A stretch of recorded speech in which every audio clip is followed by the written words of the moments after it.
What's up, everybody, and welcome back to HOA MMA. AJ, great to see you again. We've had a lengthy layoff. Life has been busy for us both, and it's really great to see your face on here again and get to talk some UFC 302 with you, catch up on some combat sports, all that good stuff. How you doing, buddy? Man, it just feels like ever since we've gone away, first of all, I'm just glad to be back.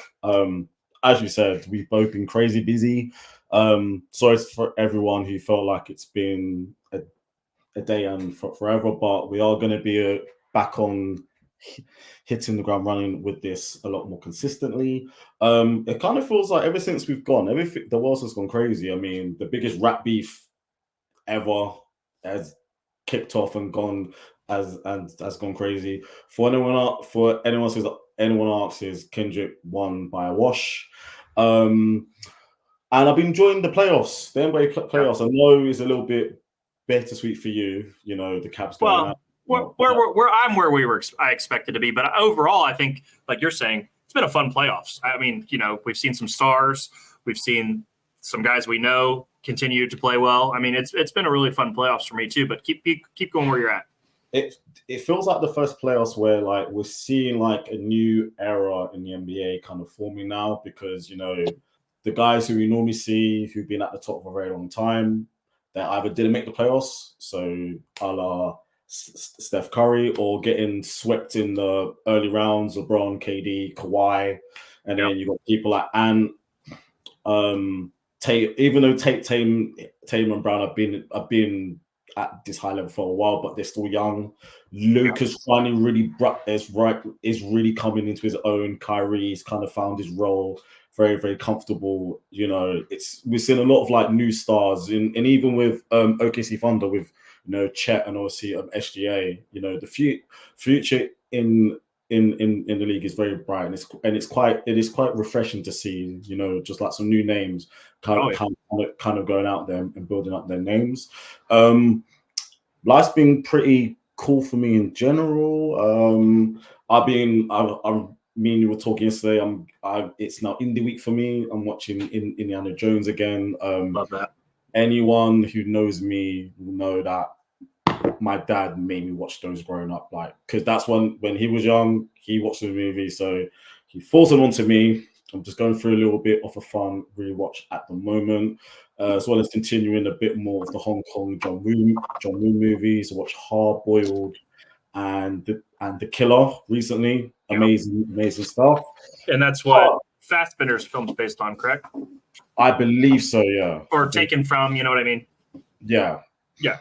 But we're not here to talk about movies and NBA. We're here to talk about fights, and we have a good card here. We have a really good card, and there is also a lot to catch up upon as well. We missed on UFC 301. Steve Osick came close, man. He came close. He came close.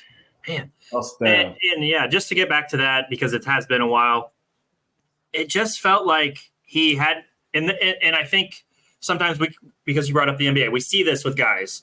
You know, Edwards has kind of struggled in some of these big moments. Usyk's fight IQ was just not to the level of Pantosia's, because he kept taking the wrong route to try to win that fight when he was having success on the feet.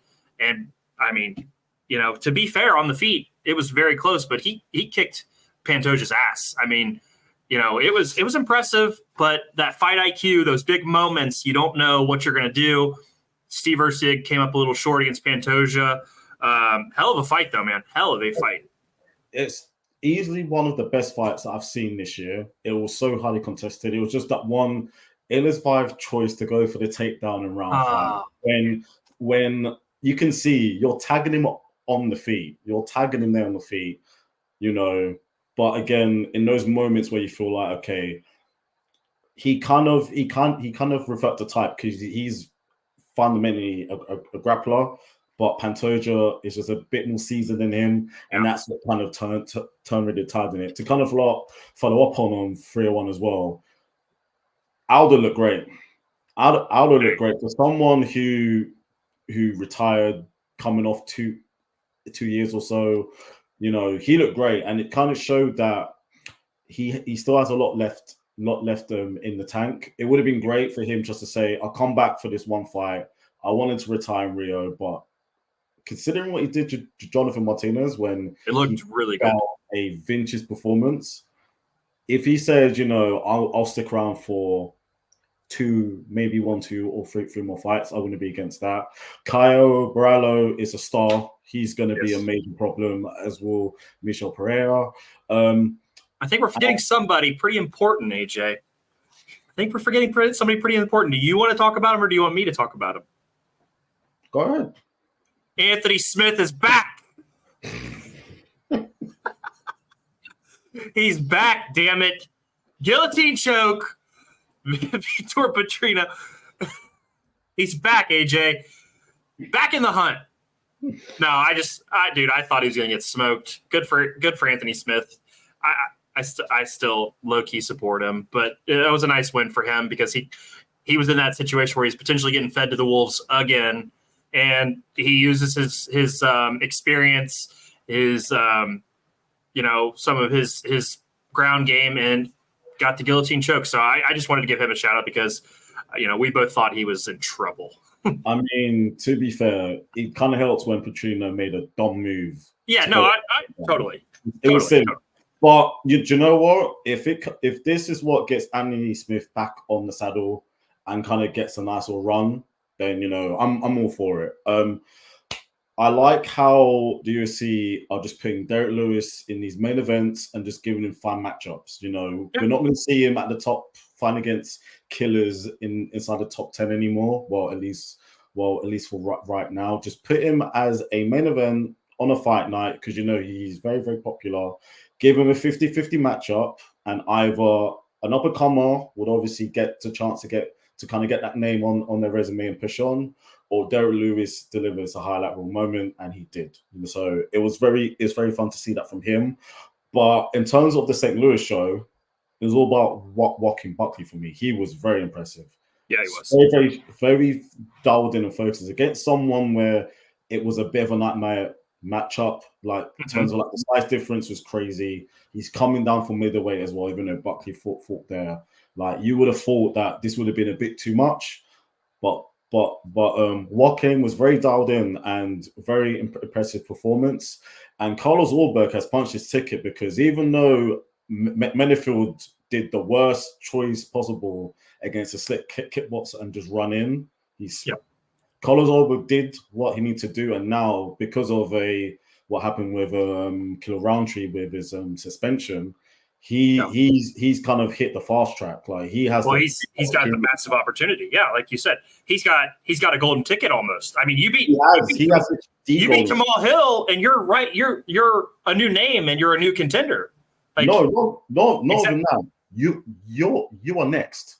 Well, that's what I mean because you get to jump the whole line, and you're a fresh name, so they're not like, no, that's perfect. He is in such a great spot now. And that matchup from a stylistic point of view is so interesting. I'll go into that a little bit nearer the time part.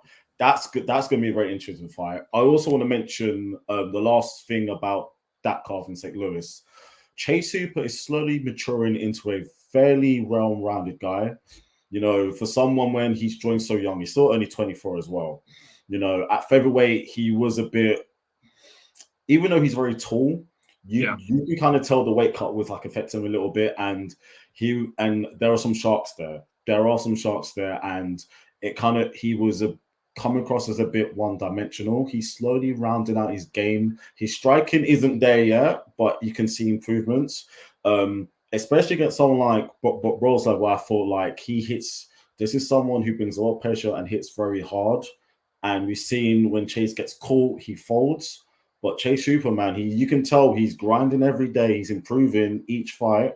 And against someone who I thought was going to kind of run him over a little bit, very, very impressive win for him. And it's quite nice to see that, he's maybe in 2, 3, 4 years' time, he will kind of fulfill that promise that a lot of people had expectations of him.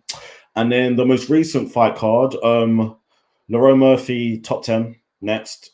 He put in an amazing performance against Barboza. Obviously, he's from my side of the pond.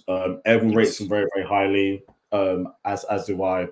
Hasn't had the best luck, a lot of injuries, a lot of crazy freak accidents going on. But if he's able to be consistent, this is kind of the level of performances he's able to go and pull out against Barboza. He isn't washed yet. Barboza came off a really, really good win in his last fight beforehand. Very impressive win. Angela Hill, I think, has got the record for most wins in strawweight history. So congratulations to her. Yes. It was good to see Edin Yanis bounce back as well after 2 devastating losses, 2 finishes even. And switching over to the PFL Bellator in France, Cedric Doumbé and Pettis. It's a fun matchup.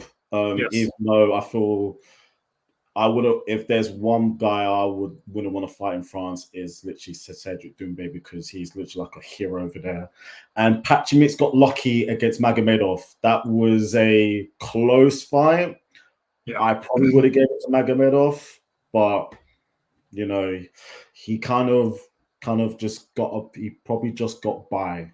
Just got by, and that's kind of pretty much the things that I saw that stood out in our little high in terms of the world. No, that was good. That was a nice catch up.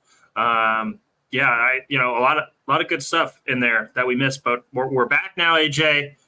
We've got UFC 302 this weekend. We're looking at it. The early prelims. We've got Mickey Gall on there. We've got Andre Lima versus Mitch Raposo. Those are some good fights. We got an up and coming Alina Perez. So some good stuff on the early prelims. But let's get into the actual prelims, AJ. Some really nice fights in here. What fight catches your eye the most in this this grouping, and why?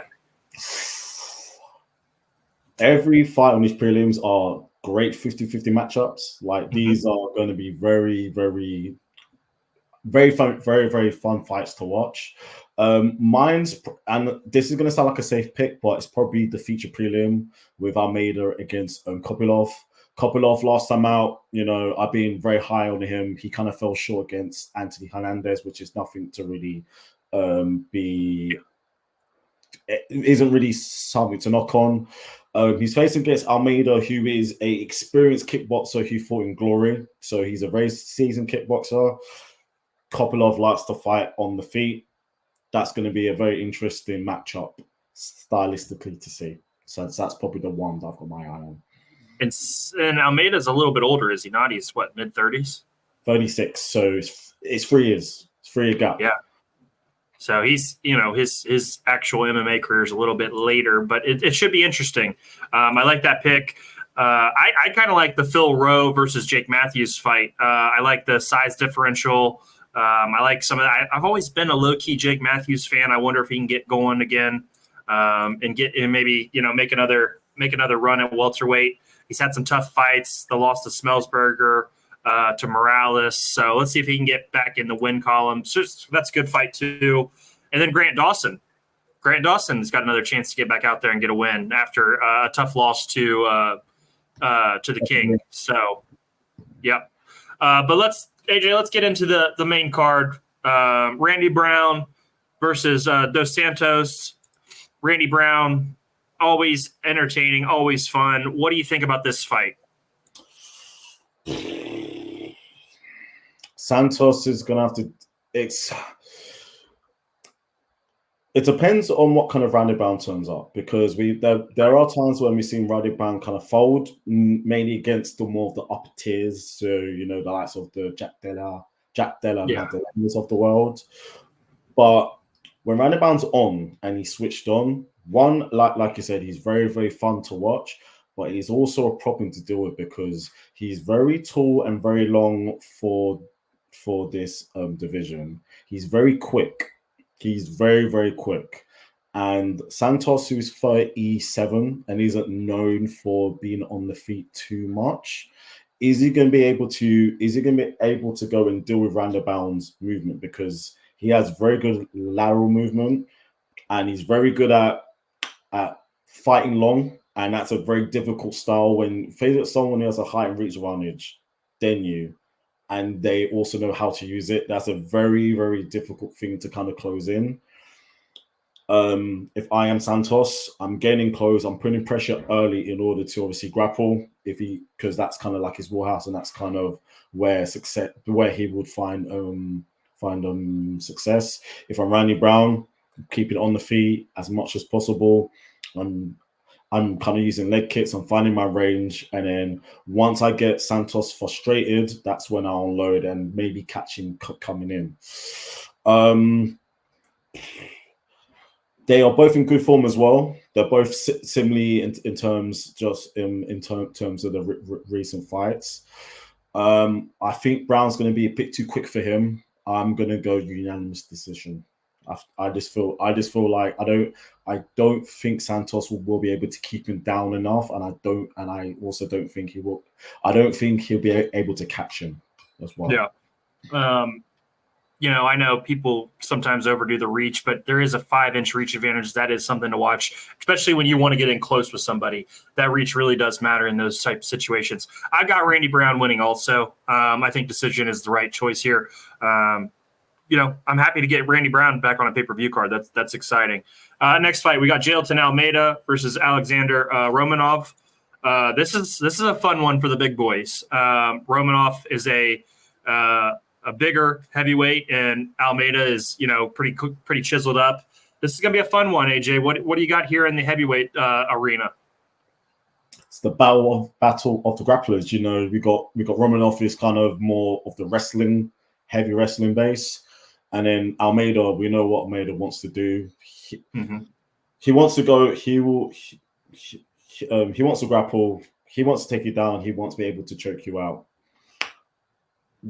And that kind of plan A kind of went against him in his last fight against Curtis Blades. Right. And that's because Curtis Blades was a bit of a nightmare matchup for him in the sense that Blades' wrestling was able to offset that, and he also has heavy hands. He has very, very heavy hands.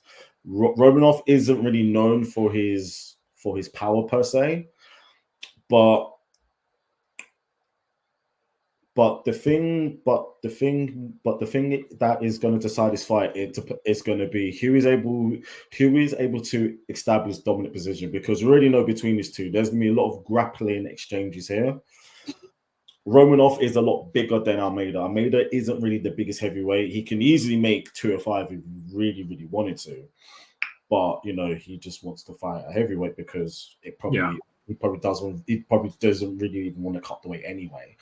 But because both of them are going to want to establish dominance in terms of the grappling, for sure. Whoever's able to establish top position, that's going to be key. That is basically going to be the key to the fight, because if Romanov is able to use his size and really kind of weigh down on Almeida and keep him there, he may be able to frustrate him and not let Almeida kind of sneak him some sort of like submission out of nowhere and just keep him there and kind of just nullify him. But then on the flip side, if Almeida is able to establish his dominant position on top, that's when he'd be looking for, to maybe, grab his back, grab like an armbar or something like that.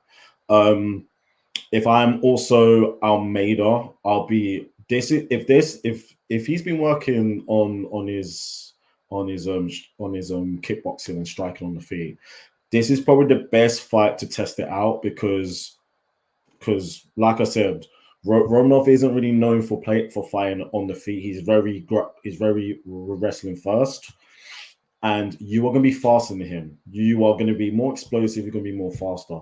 If there is a time for you to kind of test out your striking, this is going to be the fight.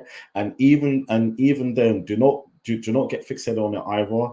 Use your striking, use your speed to be able to even grapple and engage anyway. And if you are able to take him down and be the more dominant grappler, use that towards your advantage. If I am Romanov, I'm gonna put heavy pressure on the feet, right, in order to back him against the cage, pick him up, dump him down, get onto top game, and then basically just go from there. For sure. and kind of just stifle him. But I wanted to ask you, and you kind of touched on it there. Are you expecting a more a bigger output from Almeida in this fight with the hands? Are you expecting him to be a little more aggressive with his striking, maybe when he's on top and things like that? Maybe more elbows. Are you expecting any of that, or are we expecting him to, kind of take it easy on top like we've seen in some of these other fights? Are you expecting a change in him is what I'm really asking. I hope so. I just have a feeling that, after kind of just getting like bombarded by blades and getting like Takeo like that, he may just go, okay, I just want to go out there and win and not take damage. But he didn't lose because he was punching too much or elbowing or anything. He didn't lose because of that. He got caught on a takedown.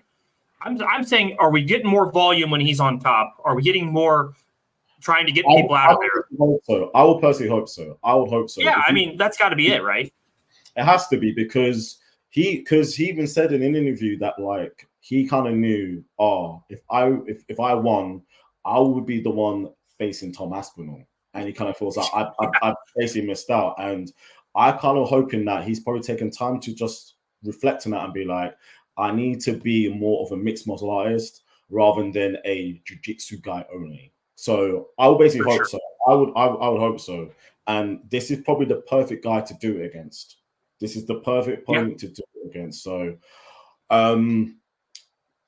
it's gonna this fight could be potentially a tough watch. It could potentially be a tough watch for people, especially with, you already know, when it comes to pay-per-view, a lot of fans just want to see action. There are ways to enjoy grappling without just feeling, just put them out, just basically just get back on your feet and strike. I just want to see some more action from him, though. I'm fine with him grappling and everything, but at least try to score a little bit with your grappling and do some damage so it looks like it's more effective than what we've seen recently. I'm all for grappling and doing what you need to do on the ground, but I think there's got to be a switch you can flip also where, hey, I'm going to get you out of here with some nasty elbows when I have this much of an advantage on the ground. But that should be a fun fight. I do think that's a low key, very fun one. AJ, let's move on. Kevin Holland versus Mikhail Oleksiejczuk. Oleksiejczuk, maybe. There you go. That sounds much better. Kevin Holland back in here. Let's see. He's 2-3 in his last 5. This feels like a fight to get him back on the winning track. What are your thoughts here, man? I'm a bit confused as to why he's gone back up to middleweight, because there's I'm a not reason sure what he's doing. Yeah, I could. My only thing that I feel like is just like, okay, he kind of got embarrassed last time against them MVP, which apart from Douglas Lima, people get embarrassed with MVP on the feet. Like that kind of just happens to 99% of people who decide to try and kickbox the guy.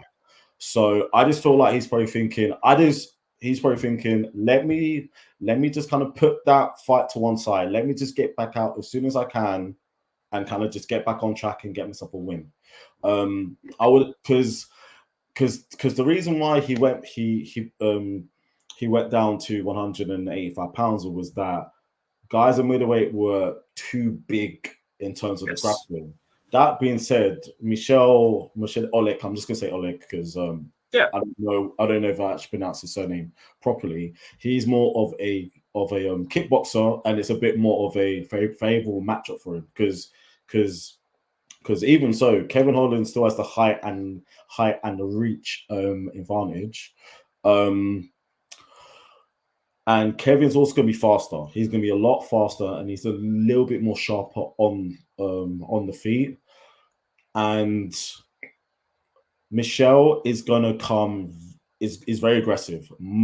Most of his wins by finish are in the first round.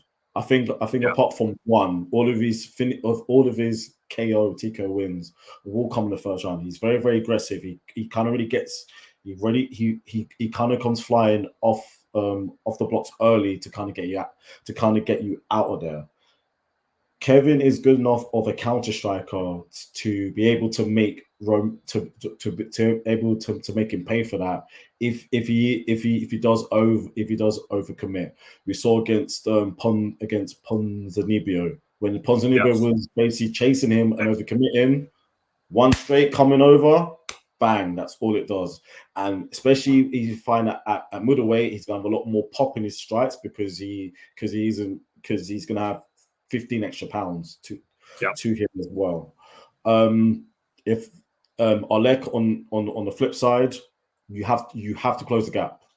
You have to close the gap, and you need to make Kevin respect your power because Kevin Holland has basically yet to be stopped on the feet. He does have a good chin. He is able to rise shots well and even take a shot well, but eventually, if you're in this fight game long enough, chins eventually do basically crack.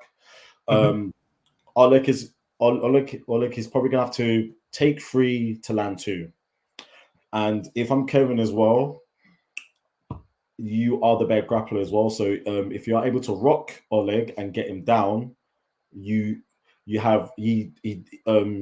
does have a mean dart in his game. So if he's able to cinch that in as well, there is an avenue for obviously Kevin Holland to get to kind of get the victory that way. This is basically gonna be a fun one. There's a reason why this fight is on the main card. You got 2 guys who are just gonna meet in the middle, and it's a very interesting styles in terms of the striking. Give me Kevin Holland in late in round 1. I have a feeling that Oleg is gonna overcommit, and then one little right overhand. Just literally just straight down the barrel. It's going to catch him.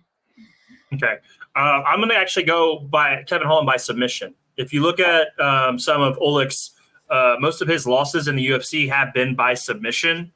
I'm going to go Kevin Holland by submission. I would like to see him get a win that way also. But I do think Kevin Holland wins either way. Next fight, we got the co-main event. Sean Strickland gets back in there against Paulo Costa. This one has some pretty good potential here for a stylistic matchup because we've got Strickland who comes on strong as the fight goes along, and then we've got the Terminator on the other end who, all things considered, looked really good in his fight against Robert Whittaker. This is a fun one. Sean could very well still be the champ. That split decision's tough. What do you got here, AJ? This is a fun one. The fact that this fight is 5 rounds makes it very, very interesting because, as you said, Sean Strickland over 5 rounds, he kind of builds as fight goes along, and Costa is like a freight train from boom. But we have seen when it kind of gets past round 2 and halfway through round 3, that's when Costa begins to fade. That's when he begins to fade. If I'm Sean, I'm gonna be on my back a lot. I'm gonna be using that jab. Like even though his jab is money, his jab needs to be able to keep Costa at bay because it's gotta be stiff. It's gotta be stiff. It's gonna be stiff and it's gonna be sharp. It's gotta be sharp. Like he can't just throw it out lazily, because if he throws that lazily, all of a sudden Paulo Costa could just throw like a spinning wheel kick and the fight could be done. He almost killed Rob with that spinning kick.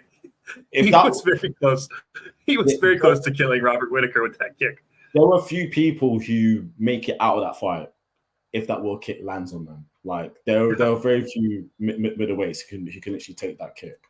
So if I'm Sean, I'm gonna make it. If I'm Sean, I'm making this a dogfight. I'm making this a dogfight because if you try to go blow for blow against this man, the odds are not really in your favor. And because Paulo is so explosive and he's so massive, any kind of shots that he lands where it's going to be on the legs, and even if it's we know Sean's able to kind of go in that Philly shell and kind of catch things on the arms a little bit. Those blows on the arms will still hurt and they will still sting. He needs to be able to make this a dogfight and kind of take it into the later rounds. If I'm Paulo Costa as well, I'm gonna have to kind of be a bit more controlled. Like I can't just even though him being this marauder is kind of what makes him successful. If you're not able, if you're faced against a championship level fighter now, even though Paulo is obviously off that level, he showed that in his loss to Rob. He can't be going into round 4 and being gassing out, because if he does, Sean will literally just jab his head off, and that would be it. Yeah, he'll take the decision, and yeah, he'll just beat him by points. Yeah. So if I'm Costa, I'm throwing body kicks and body kicks and leg kicks early. I wanna systematically break down Sean, break down, and then when there are openings, explode and go from there. Because even though Paulo Costa could maybe level change, I don't think he will. I feel this fight is going to be predominantly on the feet. If I'm basically Sean Strickland, it's literally just sharp and precise counter strikes, as well as using that jab to kind of establish the distance and get his rhythm. This one's going to be a fun one. I'm going TKO round 2, Paulo. Oh wow, I like that. Yeah, see, I'm worried for Sean. I just don't. I feel like he might get overwhelmed. But give me Sean Strickland by decision. I think he's been in enough high-profile fights. I think he's been in there with guys who are of Paulo's level, and he's had success. I think he's weathered these storms. I think Sean wins by decision. So that's gonna be a fun one. That's definitely all eyes on that fight for sure. And then let's get to the main event: Islam Makhachev versus Dustin Poirier.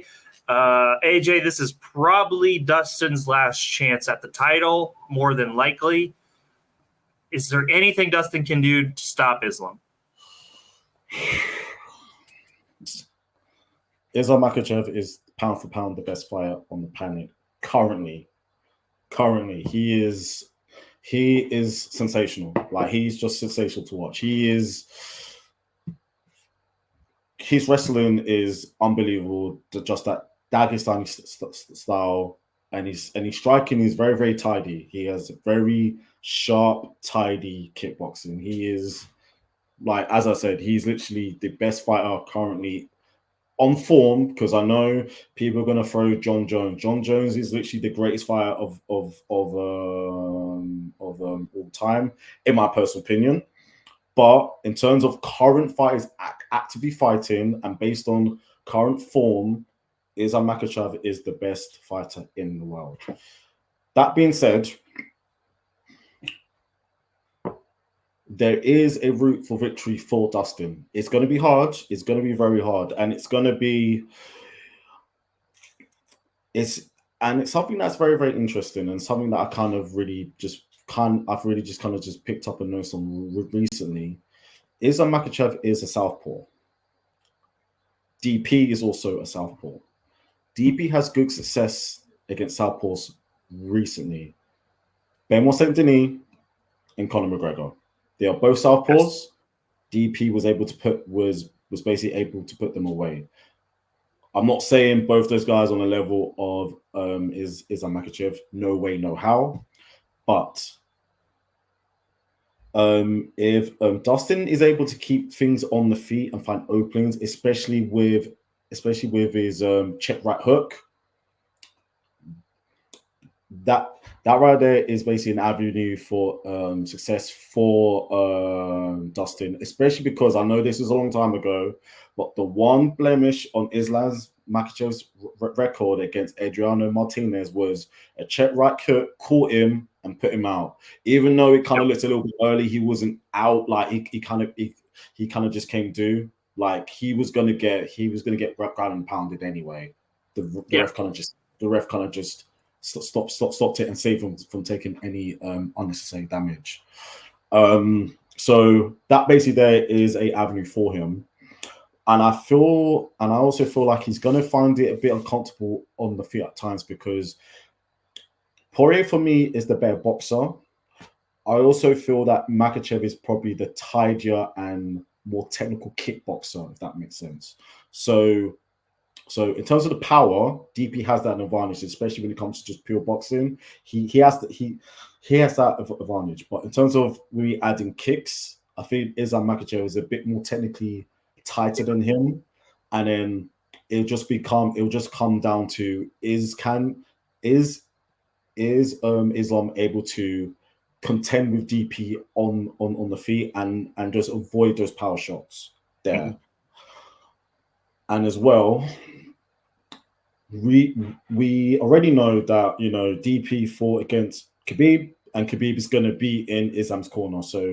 So he has someone in his corner who already has a blueprint in terms of how to beat Dustin. And we know Dustin struggles against grapplers who are better than him in that department. Charles Oliveira, Khabib, guys who were able to obviously take his back and choke him out. Mm-hmm. Islam Makhachev is very much capable of basically doing that. And if DP ever finds himself against the cage, if he isn't able to exit on his side, Islam will level change. He will take him down. He will take him down. That guy is just literally just that good. He will take him down. It just becomes a case of, is DP able to get back up quick enough? Because if he's basically down there for like a while and allows Islam to kind of establish a dominant position, that's it. Because he will basically he'll either ground and pound him out because he hits hard, or he will eventually take his back and choke him out. He is very much against it. He's very much against it. He's basically going against the pound for pound number one. Right. He's going against the pound for pound number one. He does have the power. He does have the power to go out there and knock him out. If anyone's going to bet on a guinea for Dustin, you are going to lose money. Don't even bother. Don't even bother going for the guinea. Wouldn't that be just so awesome, though? It would be. It would be. But wouldn't that just be the most excellent thing ever? And also, Islam Makhachev needs this win in terms of because this is going to be his first title defense against a legitimate lightweight, because he had two fights against Volk. Volk is an all-time great, but to kind of have a win against a legend within the division who's coming off a good win, will kind of need that to kind of say, look, I'm not just fighting against for featherweights, I'm fighting against legit contenders in my division. And also, he's probably looking at, I've probably got 1 or 2 fights left at 155 before I go up to 170. Mm-hmm. He's probably going to go out there and kind of just make like a statement. It pains me to say this. Round 2, rear naked choke for Islam. That sounds right. I'm gonna. He's too. It's unfortunate. I think he's too good. Also, like you said, it's the right hook. It's got to be. He's got to catch Islam with something nasty, and it's got to be perfect, like you said, for it to work.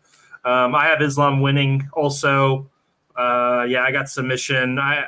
Second round sounds fair. I think that's a damn good prediction. But again, we've seen people shock the world before, and Dustin beating Islam would be that kind of moment because Islam's that damn good. It's going to take something special from Dustin this weekend to beat somebody as good as Islam. I got Islam. I'm going to go second round also. That's a damn good prediction. AJ, that's UFC 302, man. It's going to be a fun weekend. They're at the Prudential Center in Newark, June 1st, Saturday. So, AJ, before we get out of here, you've got anything else for us tonight? Yes. So, talked about catch up in the combat sports world, a lot about MMA. I just want to talk about a little bit of boxing because we had a big fight last week. First heavyweight undisputed fight in, I think, 25 years. So this is probably the first undisputed heavyweight fight that I can remember that I've like watched. Usyk against Tyson Fury. It was a great fight. Tyson Fury came out very good early on, great shots to the body. But Usyk is one of the best. He's one of the best at making in-fight adjustments in the second half of fights that I've probably seen in recent times. He rocked Tyson. He had him out. I think the referee kind of did Fury a favor because, you know, if Usyk was able to land a few more shots, he was going to be put out. He gave him a bit of a standing count, a credible performance. In many people's eyes, he is the pound for pound best boxer in the world right now. And to kind of follow up on that, boxing for a while, especially in recent years, has kind of been it's kind of dying out a little bit. We are not getting the fights that we basically should get. Fighters are avoiding each other. They just want to be undefeated. MMA is so much better, especially in terms of the UFC. The best guys fight against the best. Blah blah blah. Boxing's kind of coming back towards that now, mainly because of in Saudi Arabia, because they have so much money where like they're telling all these different promoters put all these little egos aside, all these network clashing aside. We will pay you a king's ransom. I want to bring your guy against this guy over here. These guys are the best. Let's go and find out. So it's really good to see that coming up. My guy Noya Nue earlier on last month, for he defended these undisputed super bantamweight titles. Just to give a bit of like context, 55,000 arena on a Monday sold out. Crazy. Absolutely insane. Crazy. In the Tokyo Dome, I believe. So that was when Buster Douglas upset Mike Tyson, one of the biggest upsets ever. And I got worried because Inoue got dropped bad in round one. He got dropped bad. He came back up. He dropped the guy. He dropped nearly 3 times, put an absolute masterpiece, and lays him out in round 6, I believe. He is basically still, for me, the pound for pound best fighter in the world. If people want to say Usyk, if you want to say Crawford, he's fighting in August. How about it? But I just wanted to kind of show a spotlight on boxing is in a good place. So if you're really a fan of just anything combat-wise, really kind of, you know, maybe start looking into watching boxing again, because we are getting a lot more good fights, and it's very I know it's very like tribal to be like you're either an MMA guy or a boxing guy. You can easily just enjoy both. Because at the end of the day, they're all disciplines of martial arts. I'm not going to go really deep into it, but you know, I just kind of want to spotlight on, you know, if boxing is winning, it doesn't take away from MMA. If MMA is winning, it doesn't take away from boxing. And if both are doing well, it's literally just all good for us as fans. So yeah, that's good. Last question for you: could Inoue beat Ricardo? Well, Ricardo is a weight class above. So for anyone who doesn't know, he's referring to Ricardo Martinez, who is from the manga series Hajime no Ippo. 17-0, by the way, in the series. He's an absolute killer. He is amazing. WWA featherweight champion. Some people call him the boxing version of Mihawk, for people who know about your One Piece. Except he actually fights. Literally. But even though Inoue will probably move up to featherweight probably next year, and there's a chance that his next fight is going to be in my city, which if it does happen, I will be there. That'll be cool. I feel like Ricardo may be a bit too much for Noya. He's probably too big. Probably, yeah. Right now, big. Maybe give it some time, but that's I was just having fun with you. Yeah. AJ, hell of a show, man. Glad to be back with you. Can't wait for this weekend's card. Glad you got to touch on some boxing. Again, you can be a fan of both. It's not that difficult. But hell of a show, buddy. I missed you. I'm glad we're back. Enjoy the fights this weekend, everybody. We will be back next week to break it down and lead you into the next week's fight card. Have a great weekend. See you next time. Peace.